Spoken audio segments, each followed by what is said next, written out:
Witches and mortals seldom do mix, but when mixed marriage is on the cards, insanity pursues with the classic 60s sitcom Bewitched, with your co-hosts, Vicky Ray, Rod Labby, and Keith Chandler. Witches have never been so exposed before. Hello, welcome to Literary License Podcast, and today we're discovering Bewitched, Season 1, Episodes 5 through 8. And before we go any further, let's find out who's with us. Today we have Jesse Fultz. Hello, Jesse. How are you? Hey, how is everybody? And Vicky Ray's with us. Hello, Vicky. Hey, everybody.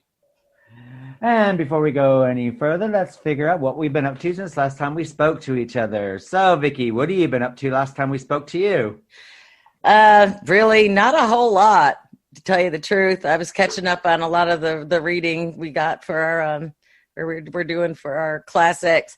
Been watching a lot of Amazon Prime. I did finally get to watch that. Was it The Murder Next Door? Was it the Colorado killing on Netflix? Oh, was yeah. Was it The Murder Next Door? American or something like that. That was really interesting. I like how they approached it with all the social media and stuff. It was just like one of those families. Well, it's like, wow, they look perfect from the outside, but on the inside, it was just massive turmoil. That was a really freaky story. I remember when that happened. That was so sad. And he was good looking. Huh? He was good looking as well. Yeah, who would have thought? But I've been actually going to be locked with all of them. You just never know about people. You just don't. No. And actually, I have to give Joe Rondonzo a shout out because he's been following a list of Halloween movies and stuff. And so I always like to watch all my ghoulish stuff too. And Horror Fanatics also on Facebook. And I asked what the goriest films I could possibly watch because I needed a little light entertainment. And they come up with some really nasty stuff. Thank you all. And I've got my Halloween list now really going. But other than that, just being grandma and doing the family thing. What about you? I don't know. Myself, what have I been up to? I watched Emily in Paris on Netflix. Really enjoyed that. And we started watching The Conjuring, and we're watching them in the timeline version, not when they're released. Well, it starts off with The Nun, and then goes to Annabelle Creations and Annabelle, then The Conjuring, then Annabelle Comes Home, and then the blah, blah, blah, whatever that one is. Blah, blah, blah, Annabelle. Annabelle doesn't scare me. I thought it would scare you. Well, I don't know. I just think, why would anyone want such an ugly doll? But, I mean, it's interesting to watch them in the chronological timeline. That's and a good them in idea. that I order. never thought of that. So, is the Nun figure in on that in any way? The Nun's the first movie that you should watch, and then you work your way down. So it's quite interesting, and then you see where they all cross over. That and I never even thought of that. Yeah. So it's and I guess that's quite interesting. I guess it's quite Octoberish, Halloweenish sort of thing. I'm not a huge fan of the Conjuring films anyway, but I've kept away from Annabelle and I kept away from the Nun. I understand why I kept away from the Nun because I'm not just sit there and say that I did not become a fan by watching it. But it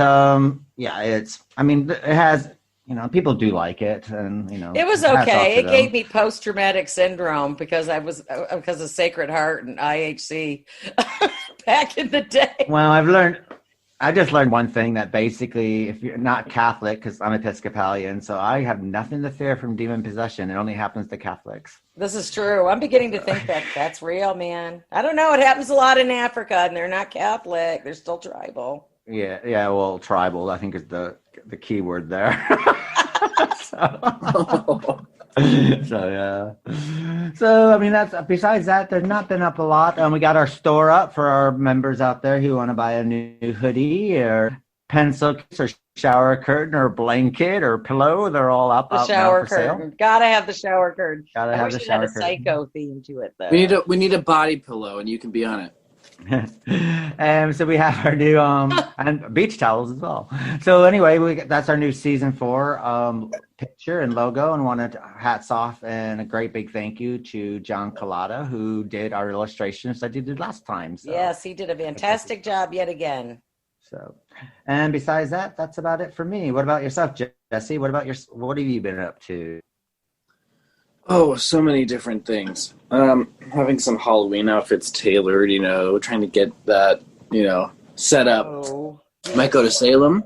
Really? Yeah, and I want to get my picture taken with the, I think the Bewitched statues in Yeah, Salem, she's isn't it? still Yeah, there. it is. Yeah, I want to try to find that. It's not hard Um, to find. Okay, yeah. It's in the center of town. And then see what else is open because, most of Halloween's probably got to be closed like it is everywhere. Go to the House of the Seven Gables. Right? Have to go. There's I so haven't many. been to Salem in so long. That is such a cool town. And they got these great antique stores. Well, bring credit card if you got it. But don't. Actually, I shouldn't say that. You can get yourself in trouble in Salem. I think that it'll probably be where you'll be able to, check stuff out. Sweet. You can also, one of the gift shops there, you can also get a Bewitched in Salem t-shirt as well. Oh, Yeah. Quite nice. that's perfect. So A lot of cool little shops. they also do a horror fest there now as well, which is quite nice. Really? Okay. Yeah, they do, don't they? I wonder if they're going to do it Yeah. this year. I'm not quite sure. I mean, now with social distancing and everything like that, it's kind of smudged everything. So, but Well, it's one of those states, so. but one of the podcasts that I listen to do their a live show from there every year. So Very cool. it's quite good. So, well, what we're going to do is we're going to cut to Story Geek, who's going to tell us what you can download and what you can watch or what you can stream during the COVID crisis. So take it away, Story Geek.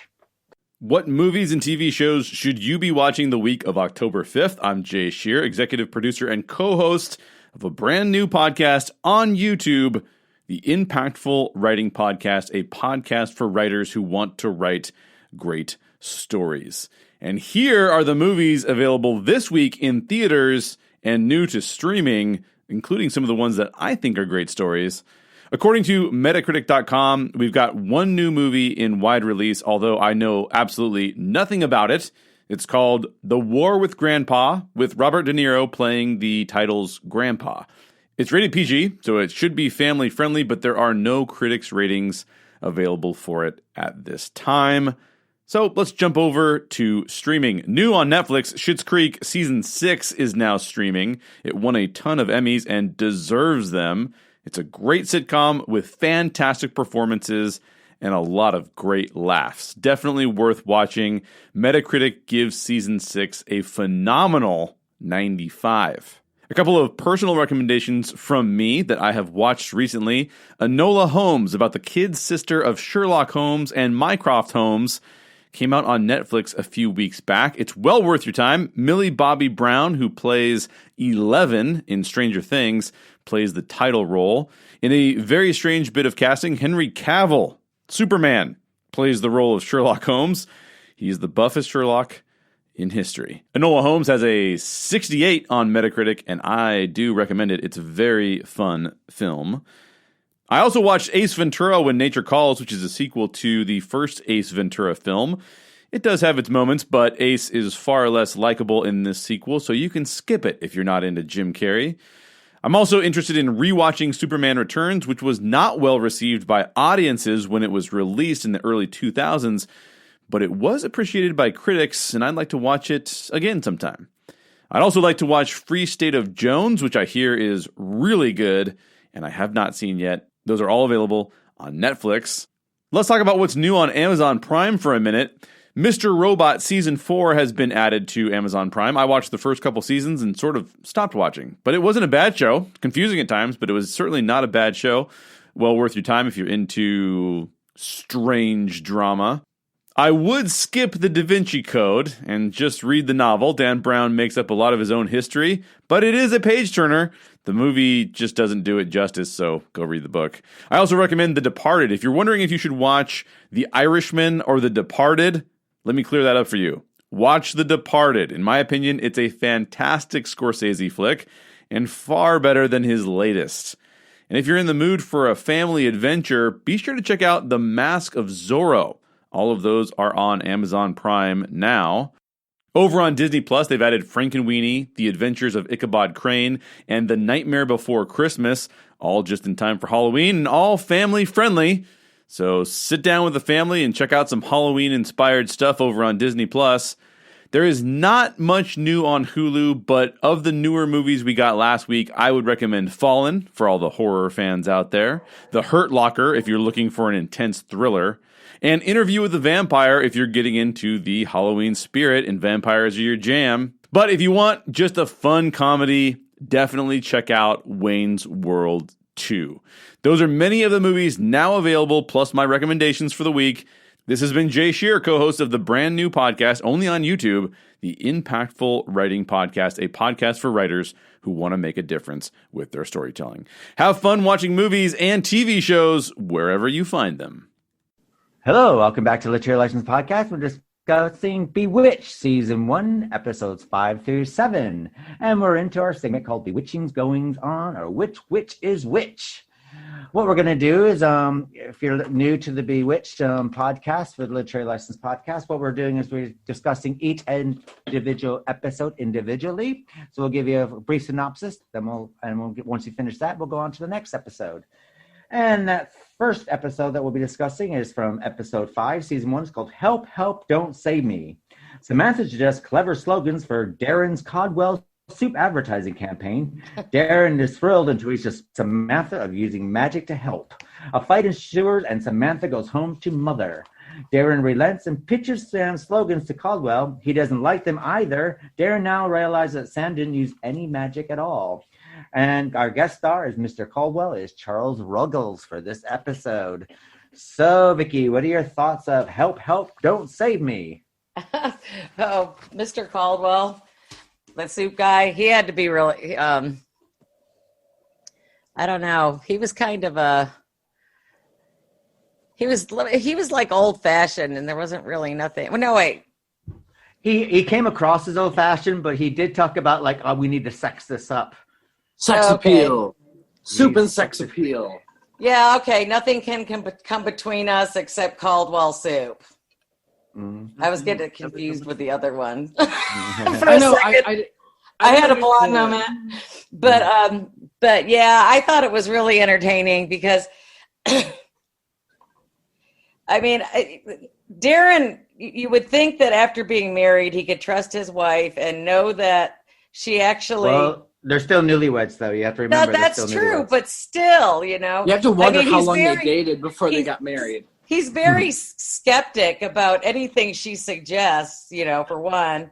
And, you know, and he thinks that it's going to take, he wants to use her ideas because Samantha comes up with what he thinks are brilliant ideas. They're almost too good to be true. And, you know, Darren being probably this Darren gets upset better than the other Darren. That's why I really like this Darren. He gets more upset.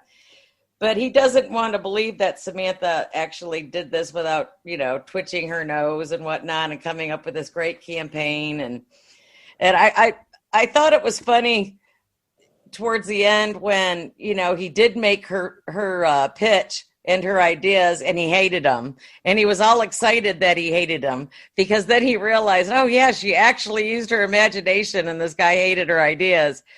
But he's kind of skeptical no matter what episode, I guess. He's always suspicious. It's something going on. Pride as well. There's the pride aspect that falls. The male pride. Yeah, well, I guess, you know, considering this is the 60s and women were proud of being homemakers back then. And actually women were assets to their husbands in corporate business back then. You know, so much more so. Probably I should say that really because someone's going to yell at me. But back then that was what they did. They supported their husbands and, you know, and they had the dinner parties and they had the cocktail parties. And that's just the way life was back then. Mm-hmm. So, you know, I wouldn't doubt actually in real life if there were a lot of advertising men out there back in the day that didn't take ideas from their wife and put them on paper and you know, refer them to exactly. Well, exactly, because when you think about it, especially when it comes to things like soup or whatever, you know, wives are the ones that go grocery shopping and go and get the things, you know, regardless of what it is. So I think a lot of the advertising was specifically for females. So if, you know, an advertiser's wife had an idea, they would probably be more inclined to use it because they're trying to you know, get her to go and feel motivated to buy these products that they're selling. So it only makes sense that they would use their ideas. Well, then you're making a pitch to female women that stay home and take care of their families, you know, because they're the ones, like you said, they're going to buy the product. They're the ones that are going to use the product. And, you know, I don't know, you know, like sort of like macaroni and cheese. It's a grandmother's, you know, best friend, especially when you have grandchildren. You know, everybody eats soup. Who doesn't eat soup? But I mean, I just thought it was funny how Darren just keeps getting upset because, you know, it seems like such a simple thing to, you know, put to paper, and he's getting all over her, you know, pretty much calling her a liar. Well, even Is this the episode where she packs her suitcases? Yeah. And the suitcases go around him when she's trying to go out the door. I'm trying to figure out. I should have looked it up because Keith probably knows. How did they do that? I know that they go back and forth with the, you know, stop the camera. I think it's just fish wire for something like that, maybe. Yeah, it probably is fish wire. I mean, I was looking for the way. It's not like an Ed Wood movie. It's all done on a set anyway, so you know. But I said it's all done on a set anyway. But I mean, there are a lot of things though that work very, very well as far as the magic. I mean, the clothes coming out of the cupboard, right? You know. And, there was a scene that I loved. I loved the scene where after she leaves the house and Samantha's outside and her mother appears and then they go away. I loved how magical, like, they just disappeared. It was so cool. That was, where like, she's hugging her mother, like, come with me. Yeah, and they just... her mother, but her mother's hugging her. So cool. Yeah. I love that's true. Her mother's got her, you know. I thought, oh, that's sweet, different. I think it's funny, though, because Endora, isn't she usually right, though? He's not going to have any faith in you. This is going to happen. But Endora's usually right to some extent. You know, mother really does know. Yeah, but this is also, you know, a sign for parents who have kids who are dating people that they don't like. Right. You know, the more that you sit there and say you don't like that person they're with, the closer you're having them together. So, but I did like when at the beginning of it when Endora does pop in and, you know, you got Samantha vacuuming, and then she puts that horse harness on her. Oh, I know. That part's the best. She's going to make dinner with her two hands. She's going to scrub with her own two hands. She's going to vacuum. Bonafide dishpan hands. These are, her bona fide dishpan hands. And then she dresses up really nice for dinner, and Darren's still an asshole, you know? I know. I just kept yelling, oh, he's such an asshole. Asshole. Because he is an asshole. To play devil's advocate slightly, I guess if you were married to a witch and she comes up with good ideas and you're thinking, no, I need to do this on my own sort of thing. And, you know, if she's helping me out, that means I am not providing for the family, I guess. To an extent. Yeah, there is. I think he goes a bit overboard. Don't get me wrong. I mean, I think in this episode, you kind of see him go overboard. But I think he does, you know, pay his, you know, compens, because at the end of the day, you know, when Samantha's gone and hasn't come home, you can see how wrought he is with missing her, and at the point where he just doesn't care anymore because, you know, the only thing that matters is her. So I like that. So I like that you had that one scene where he's a bit unshaven and, you know, that. Yeah, he's got his 4 o'clock shadow going on. His hair's all a mess. He's been sleeping at the desk. But Larry Tate. Now here we enter Larry Tate. You know. Oh, that whole... And Larry doesn't. You know, he's got the wording going back and forth. He's going, oh no. He goes, don't worry, Sam will come back. He doesn't care that Sam left him. He's just worried about the account because you know. I guess Larry is his best friend, but he's so self-centered, shallow, and selfish for the company. It's not even funny, but that's his charm. Well, he does play back and forth, doesn't he? Because he's like, oh, you know, oh, we'll get them back. And he goes, you mean Sam? No. And then she goes, oh, don't worry, she'll come back. Oh, and yeah. He goes, the Caldwell? No, Sam. It's like, yeah, back and forth. That's what I was saying. Make your mind, man. I love how Larry just goes back and forth to kiss butt as he sees fit, because that's what he does all the time. And he does it so good. Especially when he's in a panicked state. When he's in a panic fervor, it's like the best thing ever. It's super funny. Whenever he has like this kind of, you know, sweaty brow and he's just kind of panicked. He's like, oh yes, what are you talking about, Darren? You have to agree with him. Otherwise we won't get this account. You know, you can tell it's like that's his thought processing all the time. I mean, another thing you have to remember is that Caldwell Soup is a long-standing client of theirs, and it's a multi-million-dollar client. It's probably a nod to Campbell Soup at this point, don't you think? Probably, yeah. Caulfield's is pretty close onto the cap there as far as names are concerned. But when you think of the simple fact that even Darren has put pride before his wife, but he's also put pride before his business as well. Yeah. The thing is, like, I'm not going to use Samantha, even though that he could be losing an account. I mean, it turns out at the end that Caldwell didn't like Sam's advertising ideas, because at the end of the day, I have to admit that though they were cute, they were quite pedestrian, really. Right. They weren't really. They were slightly better than Darren's, but not a lot better. A fine kettle of fish. A pretty kettle of fish. Yeah. Pretty kettle of fish, yeah. Which I don't really understand. I didn't really find I didn't get that one either. I really didn't understand the pitching. I'm like, what how does this make sense? I don't really quite understand.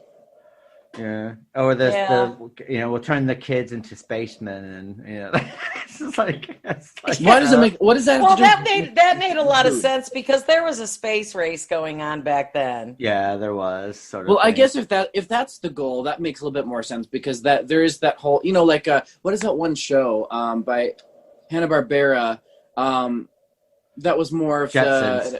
The Jetsons. Yeah, there was that whole vibe going on. With the whole daughter Judy. Yeah, his wife. I love the Jetsons. Don't be knocking the Jetsons. I love the Jetsons. Well, it basically is Flintstones in space, wasn't it? So yeah, but I had to. So they're in. I mean, even when you kind of looked at the art, it's like, okay, so maybe this is what '60s advertising was. Oh yeah, the art was definitely totally '60s. I actually really like. Huh? Go ahead. Are you sure? Okay. Yeah. There was I remember the earlier interaction at the beginning of the episode between Samantha and Darren, when he kind of realizes, or thinks that he realizes, that she used her magic. And I have to say that I think Elizabeth Montgomery is the only person I could ever imagine for Samantha, because the way that she plays her, there are moments when you feel like you're watching a cinematic, old Hollywood film. It doesn't even feel like a sitcom sometimes. And there are moments when, especially her and Agnes Moorehead, both of them really make it feel like a cinematic 60s film. And I genuinely felt bad for her when she's like, I do have some imagination, I know, really. That was kind of insulting. Just I know. She seemed genuinely hurt. And I'm like, oh, Darren, you're such an ass. And even after she explains it, he still doubts her. That's the thing that bothered me, is I can understand him coming up with that, initially, because he doesn't know how the magic thing works, and he doesn't try to learn about it or understand about it. So he doesn't know the difference. But then even after she explains, it's he still doesn't believe her. And it's why can't you even believe your own wife? I mean, again, I don't know how long they dated before they got married. I mean, I feel like they kind of rushed things, but how do you not know your wife well enough to know what's going on yet? I don't know. I mean, I realize it's a sitcom too, so there's supposed to be a bit of this kind of goofiness going on, but I think because it feels like a movie sometimes rather than a full-on sitcom, because I Dream of Jeannie, like I said in one of the last episodes, feels more like a genuine sitcom, but then Bewitched has dramatic kind of soap opera feels, as well as the whole sitcom thing sometimes. I feel like sometimes you have to be reminded it's a sitcom with certain characters that come in. They did well with managing their time and the production of their 26 minutes on this show. I mean, you have to admit it's exceptional what they did. Yeah. And I think that's why I like this show specifically, and why I think it has that old Hollywood magic to it, is because it doesn't fully embrace the sitcom thing, which sometimes I think sitcoms are a bit much. I think later on it does that towards the end of its run, but in the beginning, it really has the balance between feeling like a sitcom and then also one of the first few soap operas. Yeah. Yeah, I have to sit there and say that it does have a kind of flow. I mean, the thing is, we also have to remember that what we discovered in the last episode that we did of Bewitched is that episodes 2 through 6 are all filmed in the same day. Oh, wow. Which is quite... when you think of the magic and the sitting there and waiting for the furniture to be moved out, for the furniture to be moved back in, I mean, they must have really like boof, boof, boof, boof. I mean, we look at Dark Shadow, another show that we cover, and they did one episode a day sort of thing. These people did did 6 episodes a day just to punch them all out, and with the magic and with the holding and moving everything in, moving everything out, getting the strings to work, getting everything else to work. So I think also what we also get, which is quite interesting about Samantha, is that we know that Samantha doesn't take things lightly either. She does have a line. She's like, you can push me to this line, and then when you push past that line, she's going to be gone. And that's what I like about it. That's what I like about her character so much, is that she holds it, and she does it in a very respectful way, and she also respects herself. But she's also respectful of the other person enough to where she doesn't feel the need to put them down. She just kind of does what she has to do, goes away, and kind of sees what happens. Well, you can see she's an actual decent, caring person / witch. I mean, they really, back before even this started, witches were always considered ugly and mean and, maybe pushed into the oven. And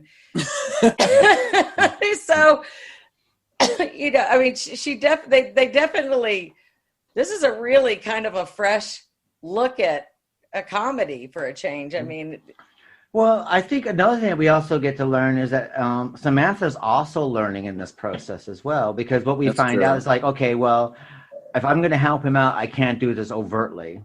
So what I'm going to have to do is I'm going to have to do what most people have to do, is like make him think it's his idea.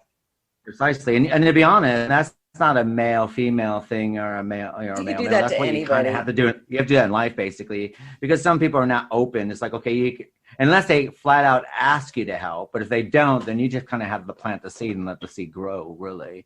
And I think I know what scene you're referencing. I loved that part so much, when you realize that she actually slipped the idea when they were making up and stuff. That was really clever. She's kind of smart, actually, because she knows what she has to do to help him. She's so intelligent. They love each other so much. That's what makes it so much fun. But they have to evolve together in some way, because I think, this is who she is. He seems like he's got to overcome the obstacle. Like, this is who I married. And he does seem to suppress her a little bit. Well, also, he seems not only to suppress her, but he almost suppresses himself, because he does seem to be like a really insecure kind of person. And she seems to be very comfortable with who he is. Yeah. So I think those contrasts and watching them play out with their arguments and stuff like that, or even just their daily interactions, is very interesting. Yeah, I also really like the simple fact is that the way it ends as well, and they're staring up. And to be honest, if billboard.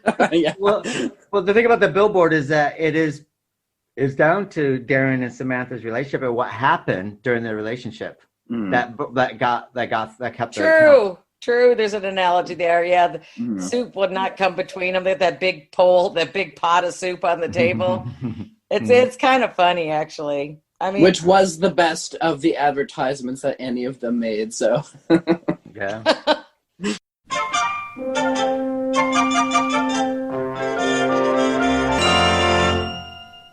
Now we're going to episode 6, which is called Little Pictures Have Big Fears. To help a boy named Marshall Burns, played by Jimmy Mathers, a.k.a. Beaver, gain self-confidence, Samantha uses her magic to help him to become a star baseball player. After Darren dissuades her for using further supernatural help, she instead tries to persuade the boy's overprotective mother, played by June Lockhart from Lost in Space, to support him. Marshall does gain self-confidence and hits the game-winning home run. His mother realizes that she needs to let him do the things that little boys do. What are your thoughts on this, Jesse? I thought this episode was cute. It was kind of annoying at times, though. Just because June Lockhart, God love her. She was one of those mothers you just want to. Yeah, I mean, but she was an endearing character regardless of that aspect. Yeah. Just because she did come around in the end. But I just like how the earlier episodes always kind of flow. I think they really were strong in the first few seasons. Yeah, I thought it was interesting, and I wasn't really sure what to think of, Samantha trying to help, because Darren was a little, apathetic towards the boy and wanted, you know. He didn't want him in the kitchen eating breakfast every day. I think this is what you have to come into consideration. I know that for a fact that when I was young, and I used to ride my bike to Janie Roach's house when I was about 12 years old, and she was married with a guy named Lyle.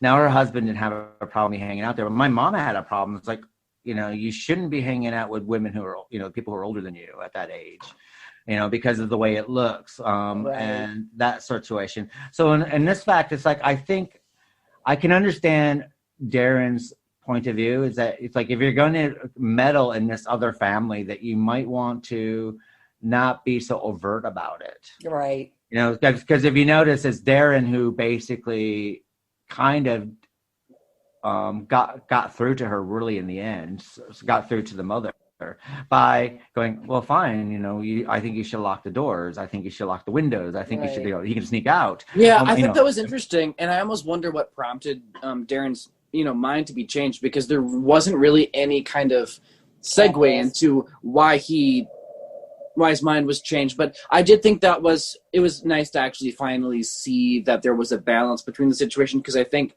originally Samantha was on one extreme and then Darren was on the other, and then the mother was also in the middle. I guess Darren and the mother were at the same end of the extreme, but then finally you see the balance where because the two of them came together and realized that they both had a point, they kind of sat in the middle and were like, okay, well then you have to be reminded that, well, if you're going to be this overprotective, you have to be consistent. Otherwise, maybe just, you know, back off a little bit and let things happen, because kids are kids and kids are going to get hurt, but kids need to live their lives. You know, they need to have friends. They need to be able to play sports, even if the ball, you know, might come flying at their head or whatever. In her defense, though, June Lockhart, when you're a first-time mother, okay, you don't know what the hell you're doing in the beginning. Mm-hmm.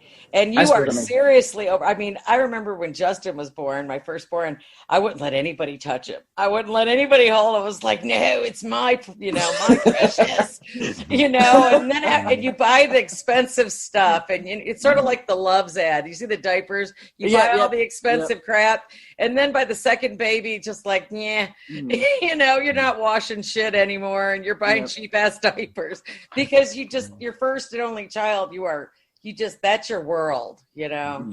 But I think we also have to look at the simple fact that what makes this episode so well written is that we find out that Marshall's mom is, you know, maybe she's like this because her husband died. Yeah. And we don't know how he died. Suppose he died in an accident.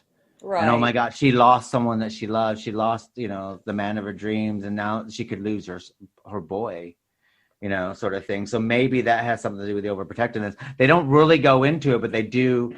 They kind of put it in there to make you think think about it, which is that little hookup in the end. Which is another reason why sometimes I really wish Bewitched was sometimes more serious, because I wish that the episodes connected more and had like recurring characters. Like, I think having them be recurring characters. Well, I mean, like, as far as, like, these characters go, because they're, like, characters like these are for just one episode or two. I kind of wish these were also recurring as well, just because it would be nice to kind of see more in their lives. But soap operas typically focus on the development of people's lives and their relationships, because that's what soap operas are about, is relationships and drama. First of all, I think the boy was doing his own TV series, so it probably was hard for him, and that's true. You know, and the mom was in space.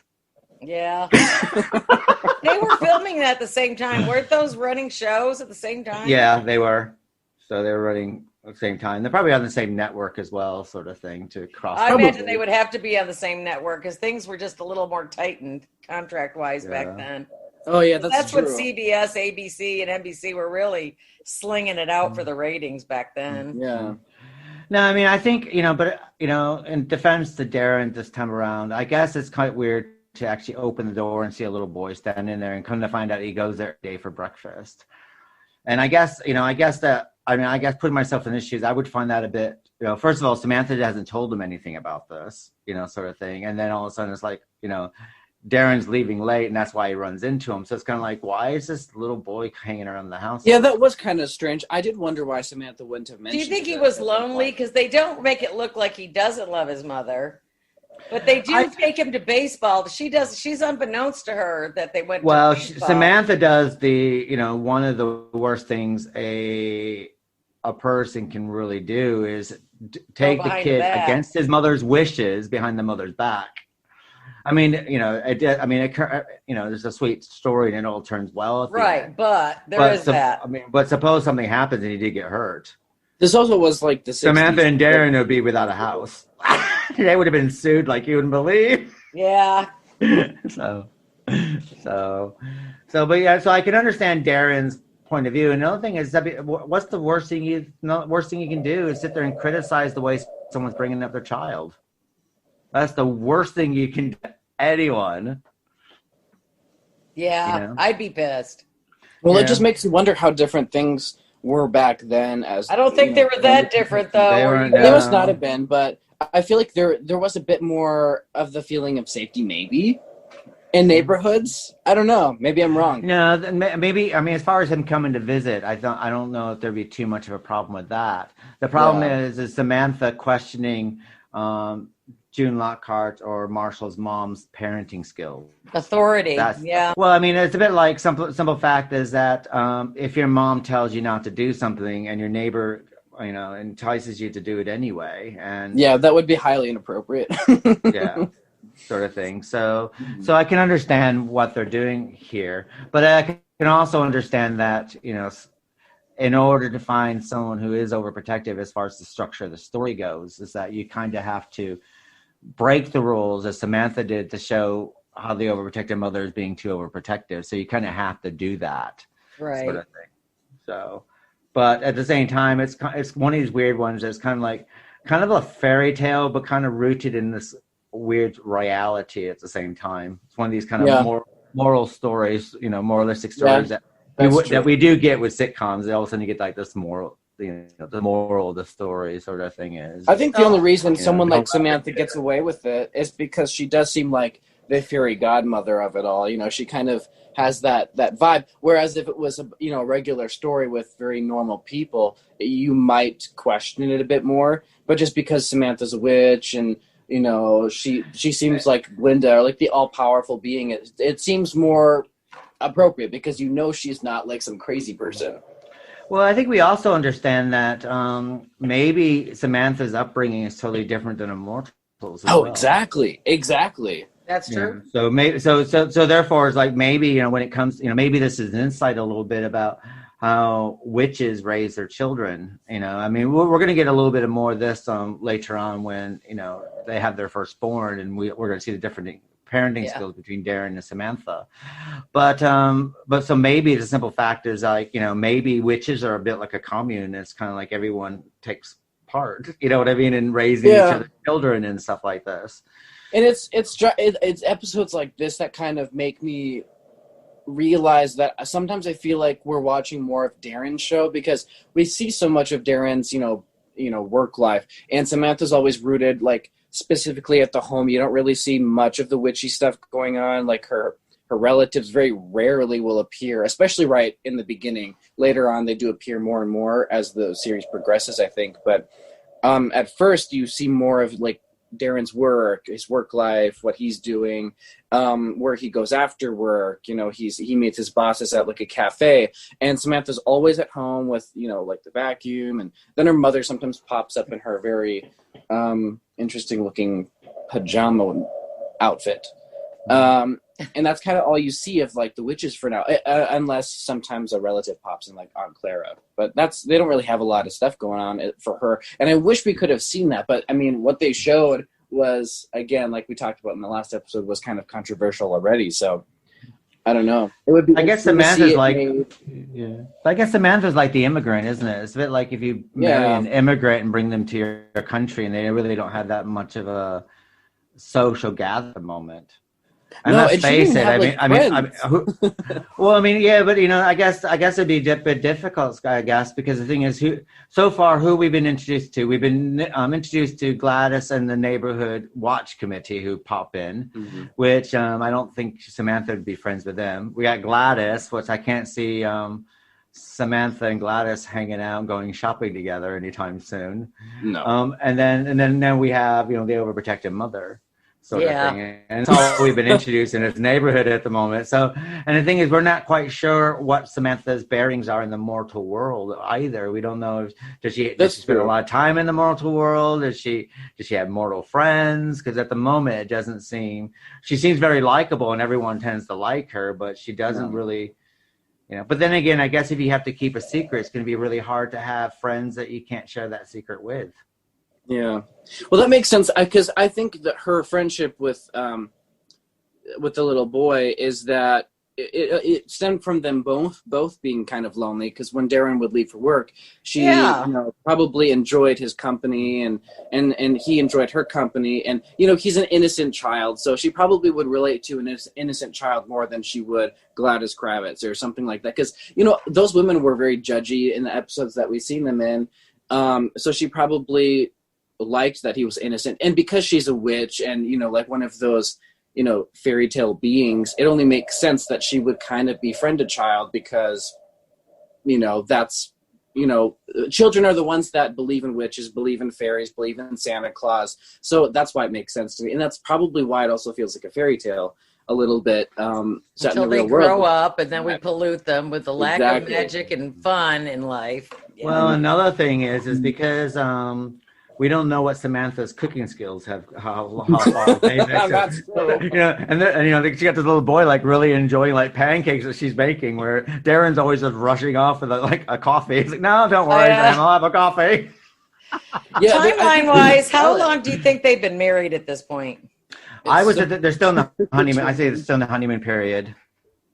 They're still in the honeymoon period. I would sit there and say that the way these episodes are done, I'd say that we're still like within the first couple months of their marriage, the first couple months of their marriage, because they got the house, now they're in the house, sort of thing. And Gladys hasn't gone overt yet. She has inkling. She hasn't gone overt nuclear yet. Full Gladys, yeah. Mm-hmm. So I did like Gladys in this when she goes, "Oh, marshmallow burns." Yeah. I was thinking, like, what is her problem? Like, that is so, like, who does that as an adult? Who makes fun of like a little child, so especially someone his age? I know. It's like, and but for he's her a nephew, little boy. I can't imagine. Yeah, but I do think that Gladys has an inferiority complex, doesn't she? I mean, the thing is, like, she's always trying to lift up her, like, was it her nephew that was playing in the baseball? Yeah. Like, trying to lift him up and like, oh, he's fantastic because he's my nephew, sort of thing. And anything that's not her nephew is just not that trash. good. It's gutter trash. But Marshmallow Mathers. Yeah. But I do love Gladys, though. I mean, the show would be nothing without. Oh, absolutely. Gladys. But I do love, what's her husband's name? Abner. Abner. And, when Darren's kissing Samantha, and she's gonna do something. Just Abner. Abner's brilliant as well. I mean, the pairing of Gladys and Abner is, fantastic, isn't it? The way that they were able to take these two extremely different people and put them in this relationship, and it just works for some reason. How did they get married? You know what work of art they remind me of, kind of like just the symbolism of it. The American Gothic, the painting with the farmer and then his wife. Yeah. That's what they kind of remind me of, except it would be a little different because they live in the suburban kind of area. Like, if you changed that photo and made that with those two, I think that would be perfect. I'm going to make a T-shirt out of that. Let's do that. Gladys and Abner in the American Gothic. That'd be fantastic. Totally going to do it. I mean, I thought it was quite interesting that that what we do get at the end, we get a nice little tie-up here at the end, basically, where Marshall does it on his own. He makes his home run and comes running in. June Lockhart gets hooked up, we think. Yeah. Oh, you're single. Ooh. So I was like, what his father done? Widowed. So let's go. And then he got like a bloody nose, and then we realize is that she's gonna let off the reins a little bit. So, but then what we do have here is, with Marshall Burns, is maybe the reason why we don't see him again, because maybe like in all good stories, normally it's like once the person helps that person out and they're able to start their new life, they very seldom do that run into that person's life again. That's Right. Exactly, which is that. why this. The more I think we talk about this episode, it kind of does feel like one of those old like fairy tales with the moral. All's well that ends well. Yeah, it's really interesting. I didn't really think about it in that way before until it was mentioned. So yeah, that's actually kind of cool.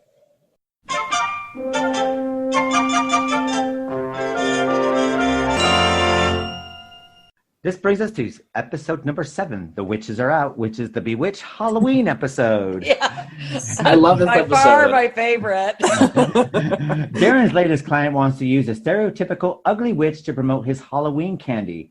Samantha is understandably upset, as are Bertha, Mary, and Aunt Clara, which is the first appearance of Aunt Clara. A trio of elderly witches who have dealt with prejudice for quite some time. When Darren is fired for creating a campaign with a beautiful, curvaceous witch, the foursome teams up to give the client a taste of his own medicine. This is special guest stars Shelly Berman, Reta Shaw, and Madge Blank. So, Vicky, what are your thoughts on this episode? I get a real kick out of this episode. And you know, you got to, I guess maybe how we always say how this show kind of, I don't know if they intend to put out social, you know, things that are going on at the time, like racism and mixed marriage and things like that. But it just seems like they've fallen along that lines a lot in this one. Yeah. And, you know, of course, these ladies don't want to be, you know, they feel like they're being discriminated against because witches were always ugly, like the Wicked Witch of the West, as opposed to Glinda, you know, in The Wizard of Oz. But this guy is already, what's his name again? Mr. Yeah, what is his name? I couldn't remember. His name actually didn't catch up with me. But did they even mention his name? His Halloween candy is so important to him, and he wants the ugly witch with the warts on her nose and the ugly teeth and the crappy hair. Long nose. The long nose. Yeah, long nose. He reiterates. Longer nose. But I think, you know, Darren sitting there making that sketch, and she goes, "You're not going to actually do that, are you?" She goes, "What's wrong with you?" And hence he tears it up and he's gonna, you know, pitch.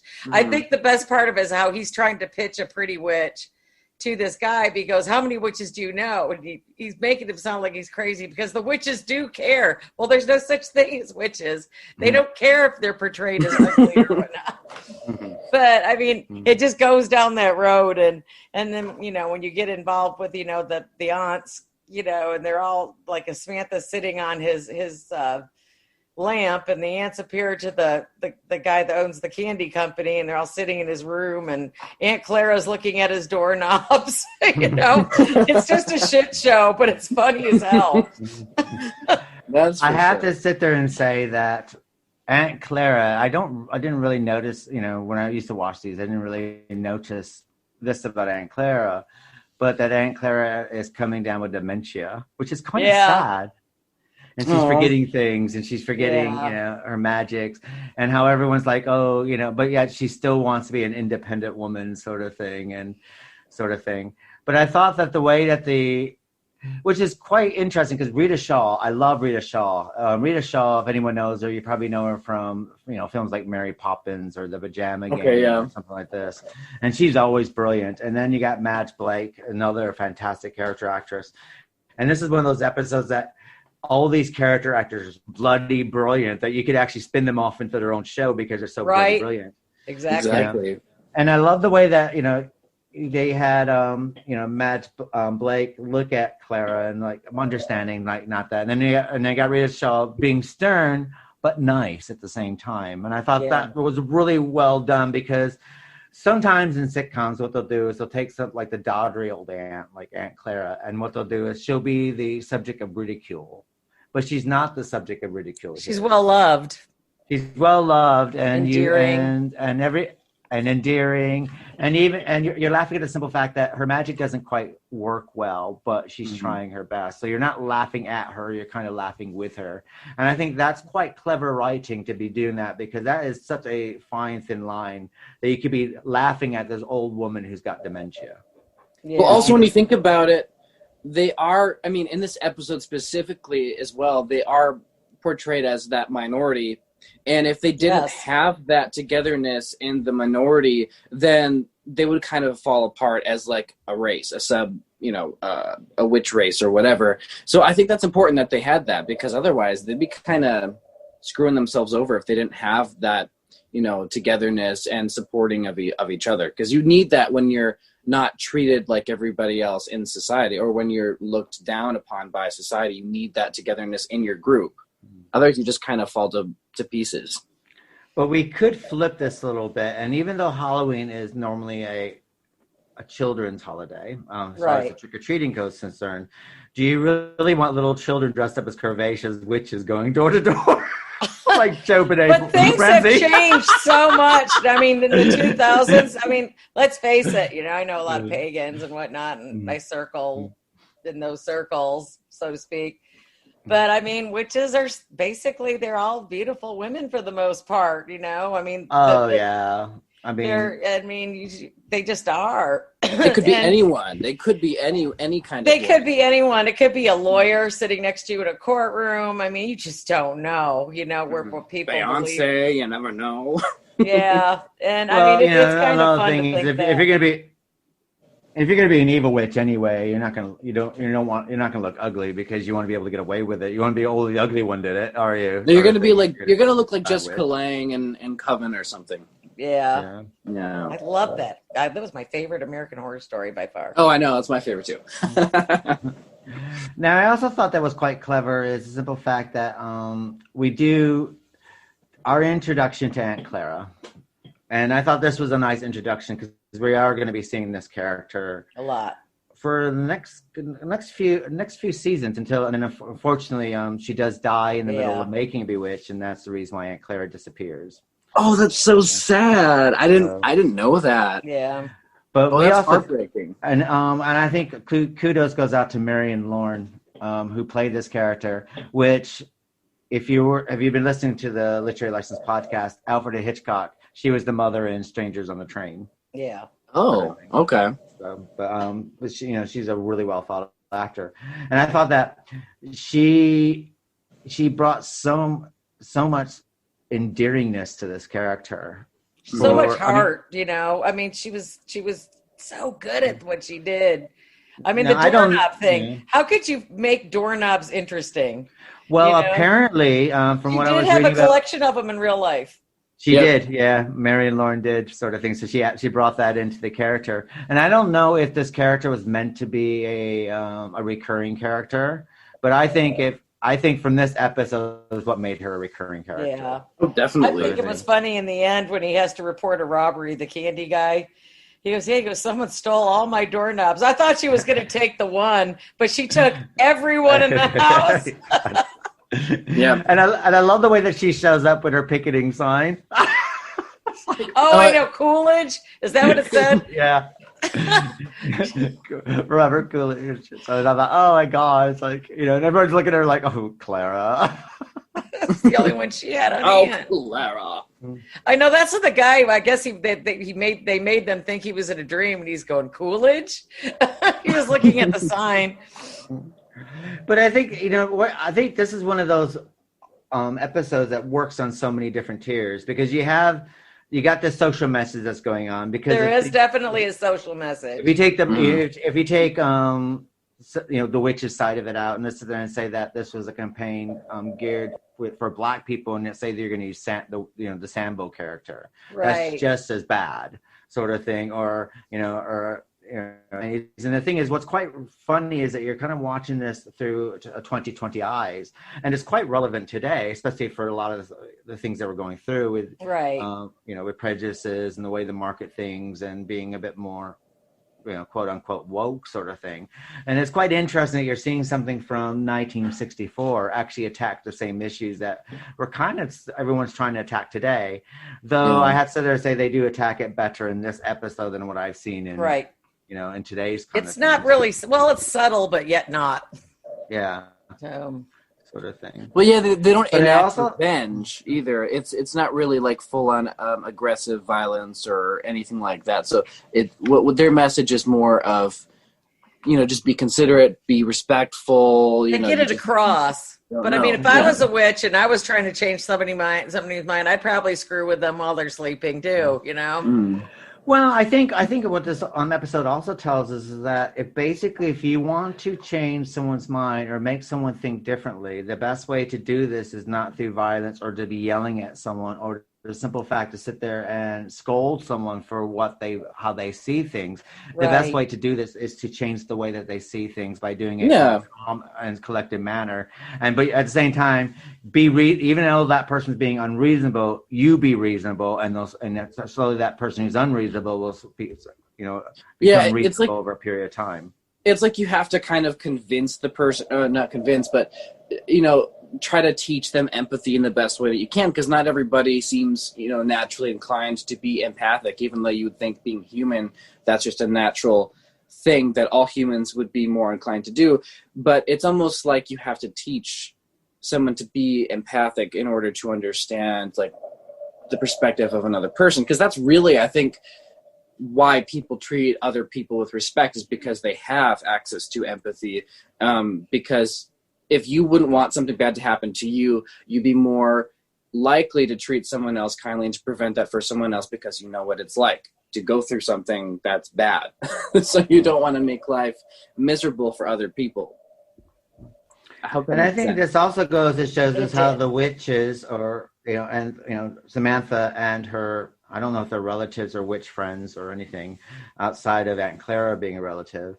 But I thought it also shows that basically here are these people who've lived hundreds and hundreds of years and they've seen it all. And they've, and the thing is like, they don't, they know that the best way through it, even though they talk about the Salem witch trials, they do dip their toe in that as well.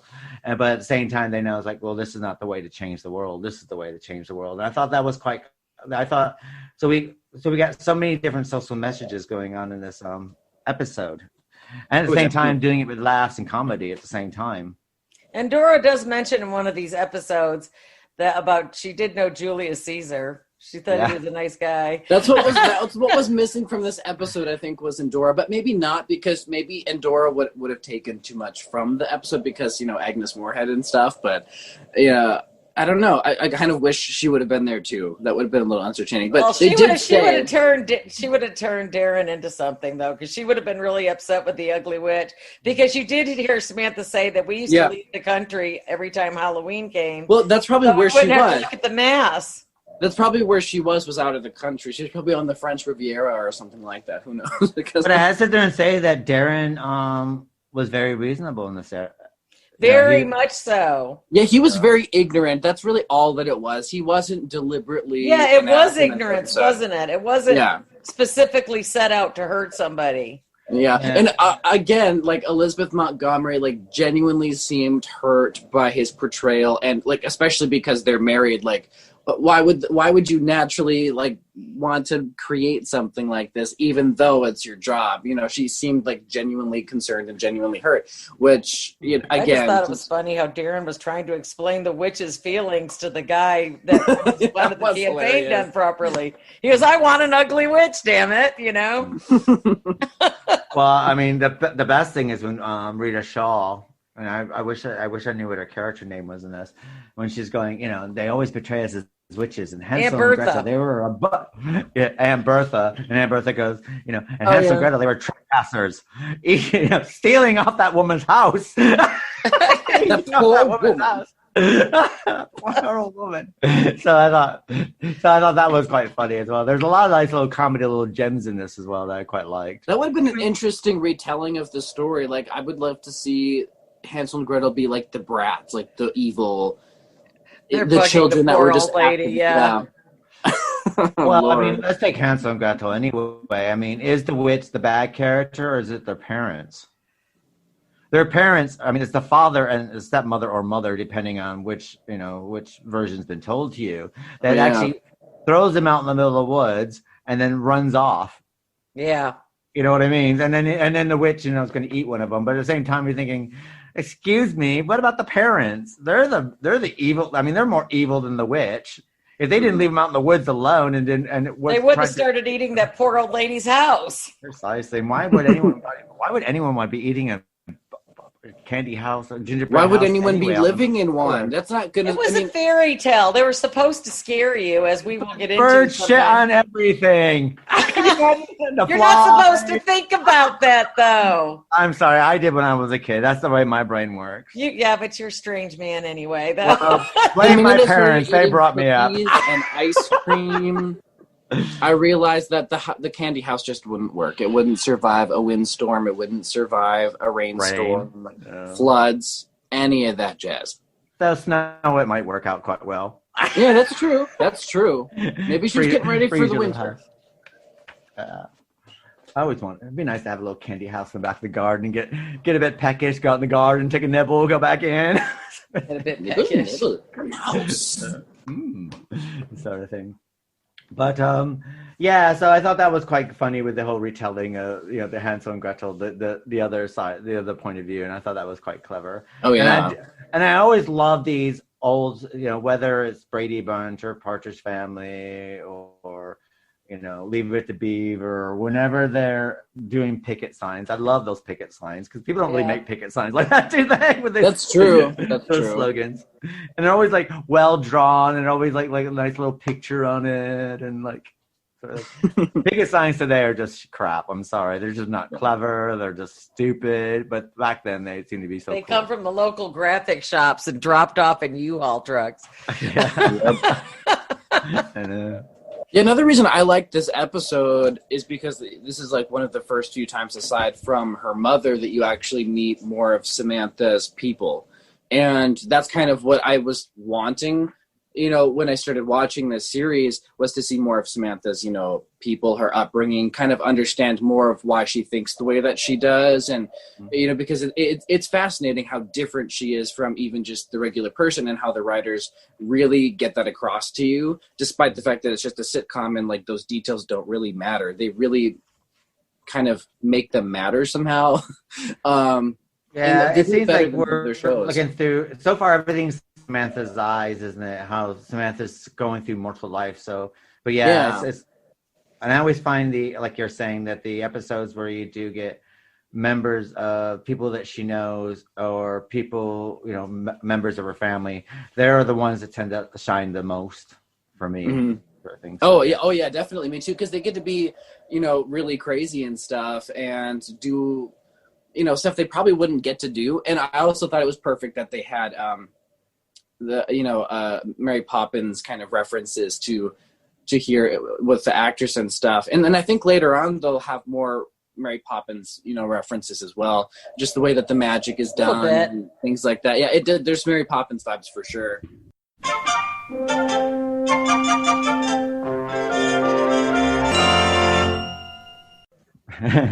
This brings us to episode 8, The Girl Reporter. Oh my God. Teenage reporter Liza Randall interviews Darren for her school paper, arousing jealousy in her boyfriend Marvin Monster Grogan, played by Roger Ewing, while Samantha conjures up food to keep him distracted. Monster's appreciation for Samantha causes Liza to become as well. So, Jesse, what are your thoughts of The Girl Reporter? This episode was a bit much to follow. It was kind of annoying. I'm not gonna lie. I mean, I liked it still. I don't know how to articulate it. There was something kind of aggravating, and it was a bit much. Because it had 1960s millennials in it. That's why. Probably, yeah.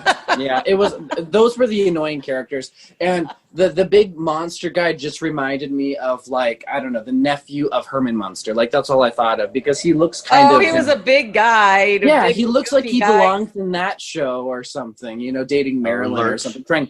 Yeah, that would be funny actually if he was dating someone like Marilyn, and she just looked like, I don't know, she was obnoxious. She was just one of those girls that just needed to be grounded. She just really needed to be grounded. She needed to be paddled, is what. Bad. Yeah, I had to think. I mean, this episode. Like she would have liked that too much. Out of this block, this is not my favorite episode. It's one of those episodes that I've kind of, if I was catching this on reruns and this episode pop up, and like, oh damn, really? I'd probably continue to make dinner while this was on or something. I would listen to it and make dinner. Yeah, there you go. Yeah. But saying that, I think that Samantha and Darren are very good in it, sort of thing. But I guess it's the idea that you have to, you know, she's a teenage reporter. I mean, how old is she supposed to be? 16, 17? 16, 17, I'm assuming. Yeah. And we get this dark shadows thing where it's like this inappropriate, But it infatuation. seems I think she was old in man. college. I think she was in college. I think they were like freshmen in college, weren't they? Because I don't know. I mean, the newspaper. I mean, it's described as teenage reporter. So, I mean, maybe she's 18, 19, maybe. She could Plus, be. trying to insinuate that Darren is like sexy or something is just, it doesn't make sense to me. I love Darren, but you know what? I mean, I don't know, maybe I'm more into like, you know, Jason Momoa types. I guess that's my idea of Greek as in God, okay? But I mean, I guess, you know, back then they didn't have Jason Momoa, so I guess that's what guys weren't really buffing up and shit back then. No, that was more of but you did have, I mean, you did have some good looking guys. I mean, Burt Reynolds was on TV at this time. Clint Eastwood was on TV at this time, you know, Rawhide, things like that. Right. So you did, and Michael Landon, Bonanza sort of thing. That's around the same time. So you did have, you know, and it's almost like the writers want to show us, oh, Darren is got sex appeal. He's attractive in his own way. He's attractive. He's a businessman. He's successful. Yeah, but the thing is I mean, I guess this is where, looks like if this episode came like at the end of the season when we got to know Darren as Darren, whether he, how great he is, right. How great he is at his job, how great he's a great provider, and he's great at his job and everything like this. But then, you know, this is like the 8th episode, so we don't know that much about Darren. We don't know how successful he is in his job, sort of thing. We know that he keeps accounts there, and we know that he's good, but we don't know how excellent he is. Also, I think it would have made more sense or had more of an impact if the characters were older. Like if they were around Samantha's age and Darren's age, but the fact that they're like high school students, there's no threat. There's no real, you never get a sense of, oh yeah, this is going to break up their marriage. And if that's what they were going for. We went through that with Sheila, didn't we, in the first few episodes? Kind of, but you knew that they were strong. Yeah, but Sheila used to date Darren though. That's a difference. That's a different thing. Sheila used to date Darren. And if this would have been like, oh, Darren has a female coworker and she's like trying to hit on him and stuff, and Samantha she has a boyfriend, and or something like that, it would have made more sense. But I don't really know what they were going for with this episode, because especially when she poured the alcohol, the 2 drinks for them when they're in the office. I'm like, yeah, it was a little weird. I'm like, what's going on? It was kind of a weird episode, come to think of it now. Yeah, because again, it would have made more sense if those 2 characters were older, if that's what they were going for, was like the whole, let's insinuate that there's an affair going on, because there was no real threat of that in this episode. Well, I mean, people get crushes. I mean, look at the big Goofy gets a crush on Samantha, you know, so. Yeah, but I can see that. I can see someone having a crush on Samantha. Oh, absolutely. That's pretty easy. I mean, Samantha, no. I mean, have you ever seen Samantha look bad? Even the episode, she's never once. I mean, she's even always when she has rollers in her hair, she still looks amazing. And she's, you know, another thing is, Jen, she's kind, she's giving, she's caring, she listens to you. You know, she has every single aspect that anybody would die to have. Especially a high school boy, you know, she's attractive, she listens to you, which is probably what his girlfriend didn't do, you know, because she was an airhead. You know. He was a total airhead. Well, another thing as I found this thingy is that, and maybe I'm reading too much in it, but Liza, I found is like, she's one of these girls that will do anything to make her man jealous, because she wants to see a fight just so that people can fight over her. Nowadays, it would be like the Jersey Shore type.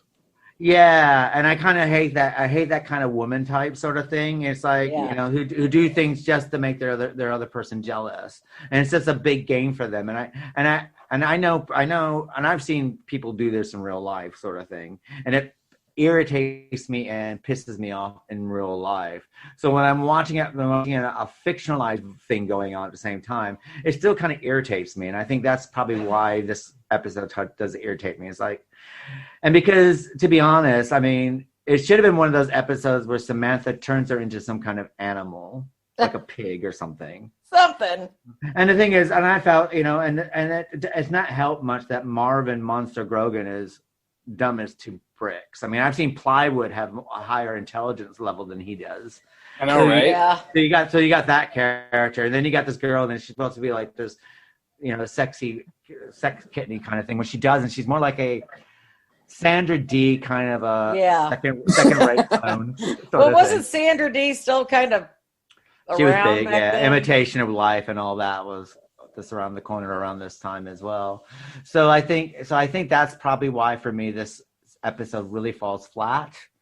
And I say that Samantha's, another thing is we don't have any Andorra flashing in and out. This must be one of her off episodes, so she's not popping in and out. So she's missing. So we're kind of, we don't really get Larry Tate when he comes in and. No, there's nothing that really brings you into the world. It feels like a very off episode, especially because you don't know what they're trying to say. And usually every episode has like a very, sweet message that they're trying to, convey to you. But in this episode, it's like, I don't really know what that message is. Perhaps was there a different writer for this episode? The writers for this was Paul David and John L. Green. And I'm trying to go through and see if they've written anything later, but I'm not coming up with anything right away, so... I can see that why. would make sense. Yeah. I mean, Bernard Slade did The Witches Are Out, and then Barbara Evden did the baseball one, and David Arnold wrote episode 4 and 5, and Barbara Evden did the Ever So Mortgage. So, I mean, we did have they did have regular writers, but maybe this was one of these one-off writers. Like, okay, let's just. I think you do kind of got this in sitcoms anyway. You always get like 4 or 5 episodes per year. There's kind of like and this is like one of those sort of thing. Mm-hmm. That's true. Whether Green Acres or Petticoat Junction or Beverly Hillbillies or something, you always get this. You always get like this one, the odd episodes. Like okay, which is frustrating because then you have to wait like a week before the next episode. Yeah. And then when you wait a week for that episode and it sucks, you're like, that was a waste of time. I'm so pissed. Well, this is still in the beginnings of a show, so they might have been experimenting. You don't know. Yeah, I do think though that this is kind of an episode that I think if it was later, I think if it was like episode number 25 or 26 or something, because they did 34 episodes a year in the first couple seasons here. And I think that maybe if it's later on, once the characters were established, that maybe it would have meant something more. But seeing that and then making the characters slightly older because making them high school students makes no sense. It makes no sense. Yeah, I would have much preferred if they were like seniors in college maybe. And then, but then again, I mean, I'm not sure how old Samantha and Darren are supposed to be either. They have to be in the early 20s. They're not. She's definitely. They're not. Well, she might be late 20s, early 30s. He's definitely not late 20s or early 30s. He's got to be pushing 40 something. He looks a bit older, doesn't he? Darren does. Yeah. He looks older. But Elizabeth Montgomery has a thing for older men, apparently. So True. Makes sense. Makes sense that Samantha would be too.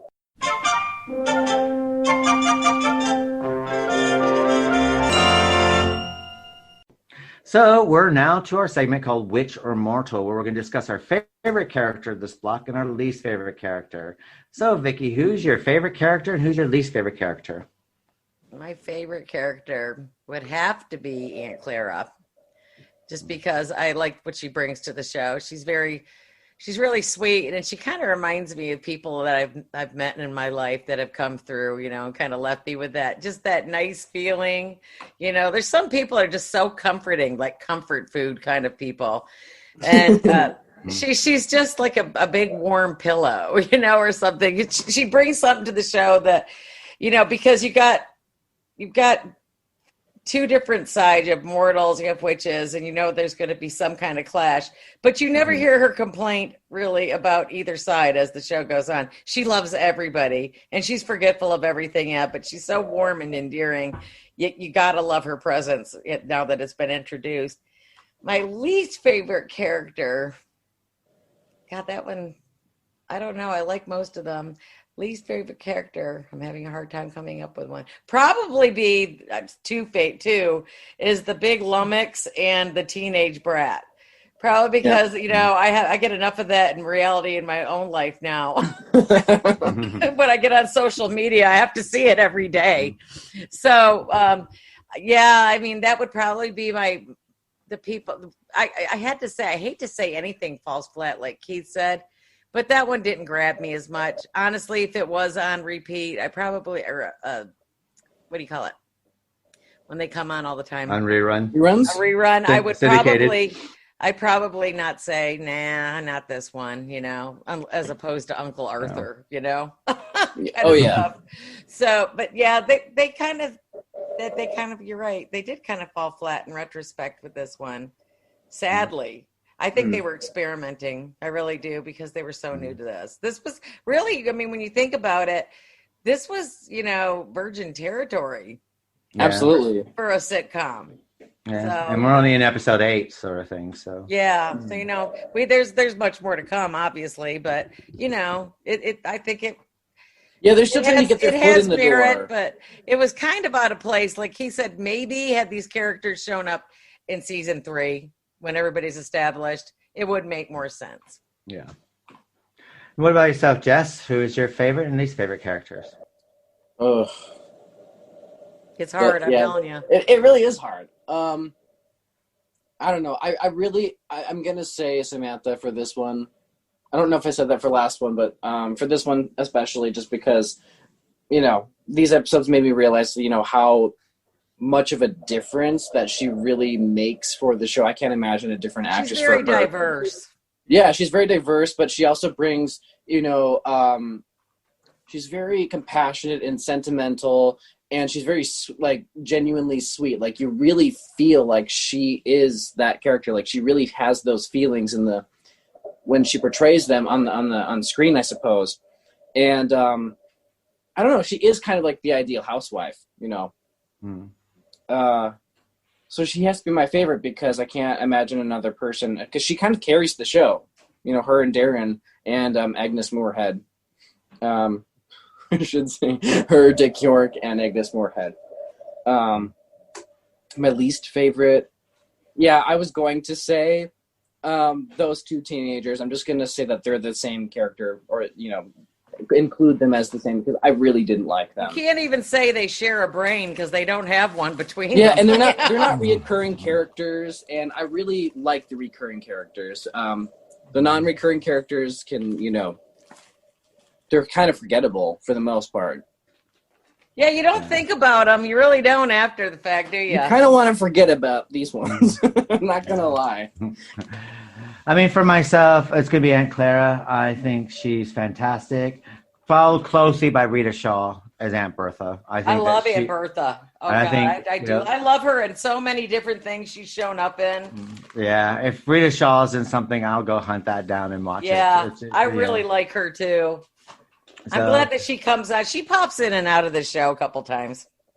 So in this case, I think I'm going to say Aunt Bertha, because Aunt Clara is going to play a bigger role in about December, January for us. Yeah. And I just love. And so at this point, I'm going to say Aunt Bertha. Reta Shaw as Aunt Bertha is my favorite, actually, because I'm splitting hairs here. My least favorite, I don't think it's their acting. I think it's the script, and that's the Cheryl Holdridge, who played Liza Randall, and Marvin Monster Grogan, played by Roger Ewing. And I think the actors did what they did for what they had. Well, and I think that they're great actors.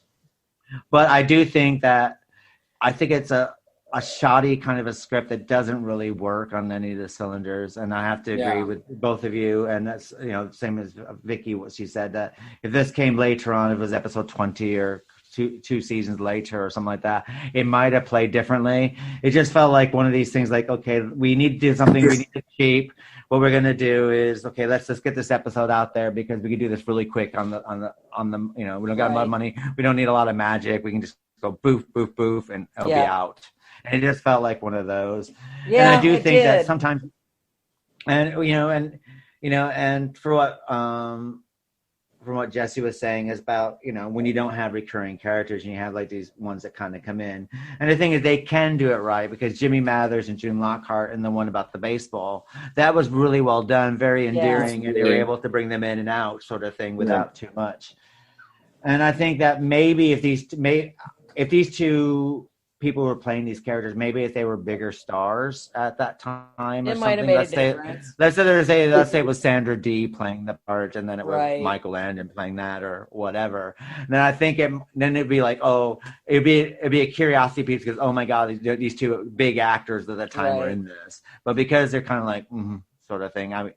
I mean, I imagine, I don't know what Cheryl Hodridge does, did. I don't know how big her career is, but, she could have been a Petticoat Junction for all I know. I don't know, sort of thing. Or Saloon Girl in Gunsmoke at that time. Who knows? But, yeah, so it kind of fell flat.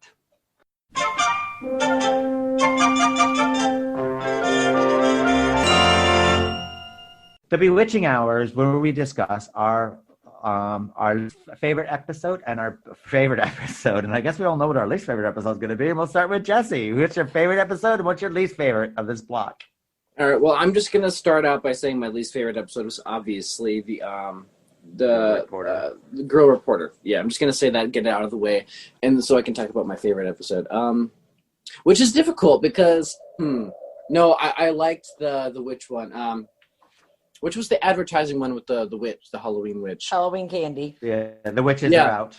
Yeah, the witches are out. That one's got to be my favorite. Yeah, that one. And then I did also like, did I like the Caldwell soup? I mean, no, I guess my favorite one was the Halloween one. I did also like the Caldwell soup one, but the witches are out are definitely my favorite for obvious reasons, because we see more of Samantha's family, which I've always assumed that all the witches are kind of related by blood. Do you know what I mean? Because it does seem that way. It does seem that way, yeah. They kind of refer to each other as like family, so it must be kind of like that, blue blood kind of deal, but with witches instead. I love seeing how goofy each of their personas are. Like they all have like their own different quirk, and they kind of build the character based off of like maybe their real life quirk or something. Like when you think about it, Samantha, Elizabeth Montgomery had that actual like Twitch thing that they did, and they kind of worked with that for the show. It's almost like they kind of pay attention to the actors' natural quirks and kind of play off of them, which I think is a very intelligent thing to do, considering it is just a sitcom. Like it's the details that probably wouldn't necessarily matter, but they kind of build off of them somehow to make it, I don't know, seem very unique and fascinating, because they don't obviously use traditional like magic from spell books or anything like that, or they kind of make up their own takes version. Too long. Yeah, they kind of just make up their own thing, and it's really cool because they play off the quirks of the natural actors, like Marion Lorne's fascination with doorknobs. That played very well into her character. So you got to wonder like what other details they paid attention to build these characters. And that's what I like, is that they're able to be kind of kooky and silly and have them shine because of those quirks that they have. And it really adds to each of their characters. And myself, Vix. Oh, well, like I said, the Girl Reporter definitely wasn't my favorite, and I'm gonna have to go with Jesse on the witches getting together. Witches are out. The witches are out. The Halloween candy guy. 1, he had it coming. 2, there's a message there for everybody. 3, they're all such individuals in this, And Darren isn't annoying really at all in this one, because he actually backs his wife up on this one issue to the point where, he looks hysterical when he's trying to make a pitch for this campaign to this guy, And I found that probably one of the better episodes actually so far out of all we've covered. And, people are starting to come into their own a little bit more, and like you are starting to see new characters come in, and it was kind of nice not to see, as opposed to him thinking that she was, spoofing him and lying to him with the Caldwell Soup campaign one. This one, he's actually on her side. So it's kind of like a little more of a family affair. They're getting He kind of makes up for the previous episode. Yeah. So that way it kind of makes, it's like, good. He's going to do something good. He's an advertising campaign man. He's going to make witches look beautiful. So that's why I like it. And my least favorite is the Girl Reporter, which I am not going to reiterate because I think I pretty much stated that. Yeah, we've already summed that one up. Exactly. The Witches are out. I'm going to go with The Witches are out as my favorite. A simple fact that Reta Shaw, Madge Blake, Shelly Berman, and Marion Lorne. Seeing They're them great on screen. They're fantastic character actors. And something that Jesse made me realize I didn't actually really think about. But yeah, I like the way that each of them do magic differently. Yeah. I never noticed. I'm saying that now after you said that, it's just like, yeah, Reta Shaw has a way of like when she's the way that she uses magic when she's fixing a cup. And the way she twirls her hand little ways, and then you had the other witch do it different. She does her witch magic differently, and they all do it their own way. And I quite like that they're all individuals, because it would have been so much easier just like all of them do it the same way. Sort of. Yeah. What if they all twitch their nose? Like, how old would that get? Yeah. They just seem to wave their hands and make their tea come to them. I really wish they all wave their hand a different way as well. They point, even the way that they gesture with their hands. I would like to master levitation for my housework and my cooking. If I was, the one thing that you really, that I think we just need to call out the elephant in the room is the one thing, especially women, you have this power. I'm going to do whatever the heck I want while my old man is gone. Boom, boom, boom, boom, boom, But no, she's got to do it by hand to make him happy. I know, she has integrity. She does have integrity, damn it. Yeah, but then what's she going to do is lie to her husband every single night when he gets home? I would. Not a problem. But then you have a relationship based on lies. After seeing the Caldwell Whatever Soup works. episode... But after seeing the Caldwell Soup episode, I would have given her an episode where she just did whatever she wanted because he didn't believe her anyway. But at the same time, she has more integrity than I do. So there you have it.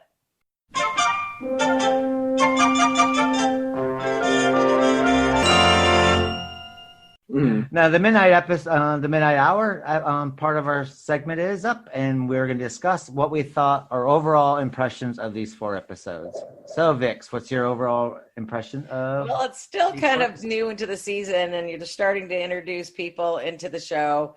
And well, I still think it was kind of like maybe you said a quickie script or whatever, writing in, the girl reporter, because there isn't a whole lot of magic. There's no Endora for the to be the antagonist.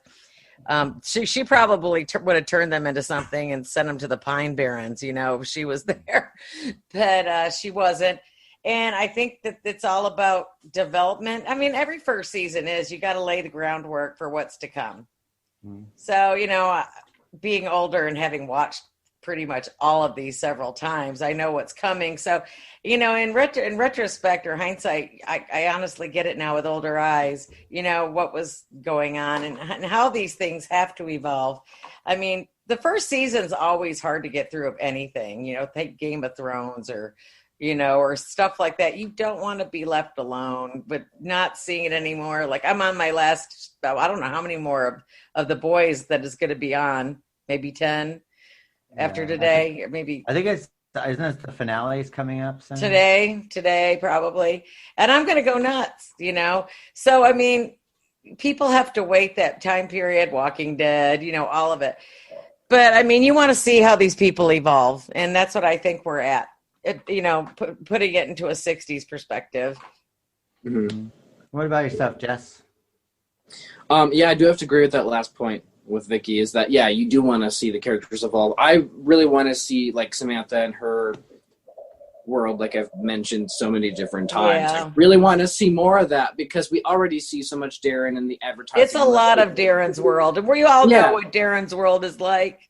And it's kind of boring. You already see the mundane. You kind of want to see more of the magic take place. Like, I would love to see, I don't know, Samantha go off into that witchy world, whatever it looks like, and do something there.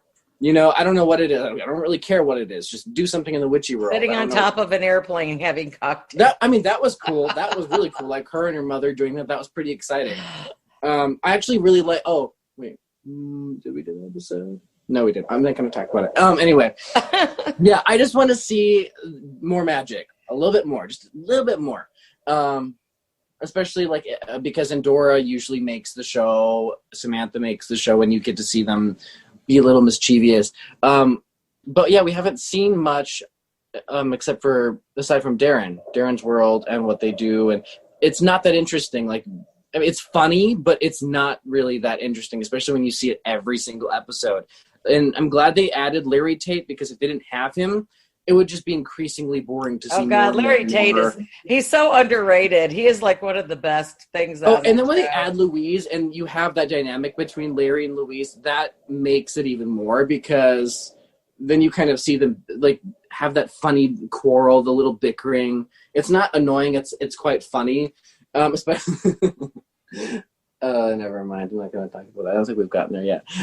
Yeah, but it's hard when you've watched ahead, isn't it? Yeah, I've watched ahead. But I've seen these so many times anyway, so I always forget that they weren't introduced. But yeah, I'll end it there because I don't want to give spoilers to people. Take your foot out of your mouth. Yeah. For me, I think these are quite strong outside of the one. But I think that when you're producing a show, you always have the odd episode that doesn't. And to be honest, I think they all have it. Most shows do. They have that one. Oh, every show has one of these kind of like off episodes, and they happen. I think that sometimes they can happen more frequently than others. Sometimes, sometimes less so. I mean, even today we do have that kind of approach. Of course, yeah. Sometimes I think we have it more today than we used to. I could just be me though. Dark Shadows, we had like 4 or 5 months of it. So the pain, the pain and the agony. So so I say that so we hit on one, but to be honest, it's not bad. It's just not great. But to make up for it, it's a little blip. But we had 3 very good episodes as well. Yeah. So overall, I think it's quite a strong block. For a brand new show that's finding its footings and stuff like that. So for something that's never been done before. Yeah. So exactly. I think it's hit itself off on a really high note, and that's really the only little blip that you get. That's not the best. Was I Dream of Jeannie after this or before this, or is it the same time? I can't remember. Around the same time, I think. Around the same time. I don't think it started quite yet, but I do think it's going to. Maybe. Yeah. I don't even remember what year that takes place.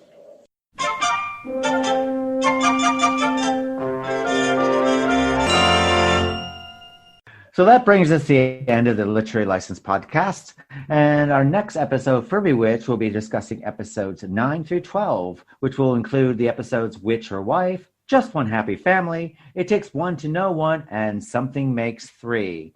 Next week, we'll be covering our Nature versus Man episodes with The Children from 1980 and the British film The Children from 2008, where we'll learn about how children, through viruses, can pretty much kill you. And of course, remember, if you want to join Literary License Podcast newsletter, make sure you go to www.llpodcast.com and join up with our newsletter, which will come out once a month. And we have a new t-shirt and new merchandising that you will be get the doggy hoodies. Buy doggy hoodies now. And of course, we'll start our giveaway. We'll start at the end of November. We'll start giving away a hoodie or a t-shirt or a pencil case or a beach blanket or whatever takes our fancy each month to our listeners and our subscribers of the Literary License Podcast newsletter. And of course, at the end of the month, we will be doing Soap, which will be our first episode of 1 through 8. So make sure you tune in for that. We'll have more information about that after our Dark Shadows episode. We'll let you know a bit more about what's going on with Soap. So it's good night from myself, Keith Shalgo, and good night from Vicky. Say good night, Vicky. Good night, everybody. Good night, Jesse. Have a good night, folks. And we'll see you next week for Bewitched season 1, episodes 9 through 12. And Nature versus Man, The Children from 1980, and The Children, the British film from 2000.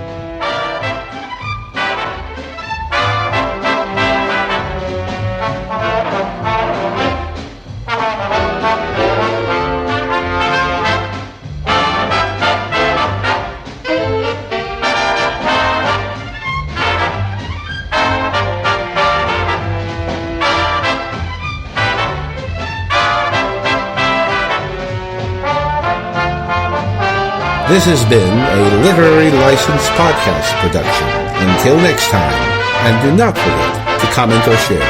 We would so admirably appreciate your support.